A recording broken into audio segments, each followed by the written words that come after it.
अस्सलाम वालेकुम dear students, class 7 English में आज हम पढ़ेंगे a race to remember chapter number 7 on page number 78। इस चैप्टर में हम पढ़ेंगे जेसी ओवंस के बारे में, जो एक अमेरिकन एथलीट था जिन्होंने फर्स्ट ओलंपिक गेम में पार्टिसिपेट किया था और वो 4 बार गोल्ड मेडलिस्ट भी बने थे। तो उन्होंने 4 बार ओलंपिक गेम्स में 1936 में उन्हें गोल्ड मेडल मिला था। तो उसके बारे में हम इस चैप्टर में पढ़ेंगे। तो हम स्टार्ट करेंगे। The year was 1936। JC oven was on his way to Berlin to make his dream comes true. The American athlete was going to participate in his first Olympic game. 1936 में जेसी Owens ने अपना सफ़र शुरू किया था Berlin की ओर अपने सपने को पूरा करने के लिए। वो एज अमेरिकन एथलीट उन्होंने पार्टिसिपेट किया था पहले ओलंपिक गेम्स में। Owen's journey to the American athlete team has been long and grueling. He had grown up in poverty in school and in college. Owen has trained in between attending classes and working job as a waiter, petrol bunk attendant and lift operator. He had fees to pay and a family to support. तो उसका journey एक American athlete team में participate करने के लिए उसका जो journey था वो बहुत ही लॉन्ग रहा और बहुत ही ग्रूलिंग रहा। ग्रूलिंग में बहुत ही टफ़, बहुत ही डिफ़िकल्ट था, क्योंकि वो एक गरीब घर से ताल्लुक़ रखते थे और स्कूल और कॉलेज में क्लास के साथ साथ उसे दूसरे काम भी करना पड़ता था, जैसे कि वेटर का काम या पेट्रोल बंक अटेंडेंट या लिफ्ट ऑपरेटर। ये सब काम वो करते थे अपनी पढ़ाई के साथ साथ। वहाँ पे ट्रेनिंग भी उसने रखा था। तो उसके लिए ही had fees to pay and a family to support, और उसे अपना फ़ीस खुद पे करना होता था और अपनी फैमिली को भी सपोर्ट करना पड़ता था। In 1936, Berlin Olympic was going to be culmination of Owen's hard work. There was no way he was going back without a medal, but it was going to be so easy. 1936 में Berlin Olympics में उसका result culmination means एक जब हम मेहनत करते हैं और उसके बाद एक अच्छा रिज़ल्ट आता है उसे कल्मिनेशन कहते हैं।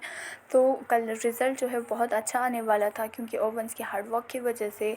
लेकिन ये इतना तब वो वहाँ से वापस भी नहीं जाना चाहता था मेडल के बगैर, इसलिए बहुत ही डिफ़िकल्ट होने वाला था वो सफ़र भी। Germany in 1936 was a dangerous place to live. It was under the control of the cruel and violent Nazi party. 1936 में जर्मनी जो है एक ख़तरनाक जगह था, डेंजरस प्लेस था, क्योंकि पूरे जर्मनी जो है वो उसे कंट्रोल कर रहा था नाज़ी पार्टी में एडोल्फ हिटलर जो है वो नाज़ी पार्टी का हेड था, लीडर था, किंग था। तो हिटलर बहुत ही क्रूअल और वायलेंट किंग था, तो वो बहुत ही उस वक़्त पूरे जर्मनी में वो कंट्रोल कर रहा था। The Nazi believed that the German was superior to all other physically and mentally. This was why the Olympic was an important event for them. It was where German athletes would prove to the world that they were the best, that the German people were the master race, people mean to conquer the world and rule all over other. नाज़ीज़ जो Nazi party था वो लोग believe करते थे कि Germany जो है दूसरे कंट्रीज़ से फ़िज़िकली हो चाहे मेंटली हो बहुत ही सुपीरियर है, बहुत ही बड़ा है। This was why the Olympic was an important event for them, इसलिए ओलंपिक उनके लिए बहुत ही इम्पॉर्टेंट हो चुका था। तो वो लोग जीतना चाहते थे दूसरे कंट्रीज से। जो जर्मन के एथलीट थे वो प्रूव करना चाहते थे वर्ल्ड को कि वो लोग बेस्ट है और वो लोग मास्टर रेस है और वो पूरे वर्ल्ड को कंक्योर करना चाहते थे और दूसरों पे रूल करना चाहते थे।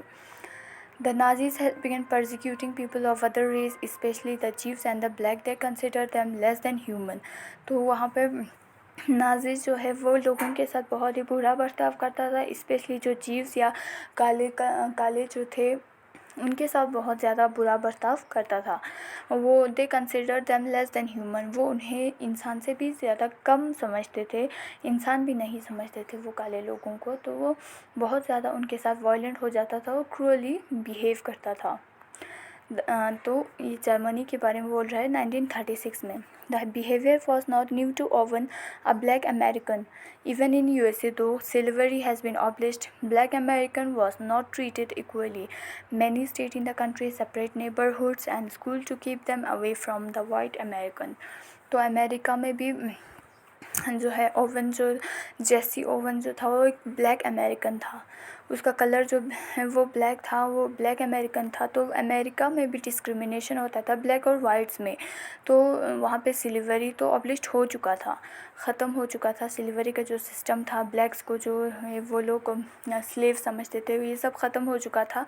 लेकिन फिर भी ब्लैक्स के साथ वो लोग इक्वली ट्रीट नहीं करता था, ब्लैक्स को बहुत ही को बुरी तरह ट्रीट करता था। तो बहुत सारे स्टेट्स और कंट्रीज़ में जो है उन्हें अलग रखा जाता था, उनके लिए अलग स्कूल बनाया गया था ताकि वाइट अमेरिकन से वो लोग दूर रहे। तो जेसी ओवन भी ब्लैक अमेरिकन था, तो वो ये सब जो है वो भी सह रहा था। As the Nazis' racist policies got worse by the world, Owen wondered whether it was right to go to Berlin. Would it right to take part in competition held by the country where millions were being persecuted? तो आज हम यहीं तक रखेंगे। तो Nazis रेशिस्ट policies था वो दिन ब दिन ख़राब होते जा रहा था ना। जर्मनी में जो नाजी पार्टी थे वो लोग बहुत ही ज़्यादा डिस्क्रिमिनेट करते थे ब्लैक्स के साथ। तो ओवन जो है, जेसी ओवन जो है वो परेशान था कि वो बर्लिन जाना उसके लिए सही होगा या नहीं होगा, क्योंकि वो बर्लिन जा रहे थे ओलंपिक में पार्टिसिपेट करने के लिए। तो उसका कलर भी जो है वो ब्लैक अमेरिकन था, इसलिए उसे थोड़ा वो परेशान था कि वो बर्लिन जाना उसके लिए सही होगा या नहीं होगा। Would it be right to take part in competition में पार्ट लेना सही होगा या नहीं होगा, जो बहुत सारी कंट्रीज़ वहाँ पे held by the country where million were being persecuted. तो वहाँ पे एक ऐसी कंट्री जो यहाँ पे जर्मनी को कह रहा है कि एक ऐसी कंट्री जहाँ पे बहुत सारे लोगों के साथ बुरा बर्ताव करते हैं, ख़ास करके ब्लैक्स के साथ वहाँ पे बुरा बर्ताव करते हैं, तो उन वहाँ पे जाना, पार्टिसिपेट करना सही होगा या नहीं होगा, इसलिए वो थोड़ा वंडर था, परेशान था। तो आज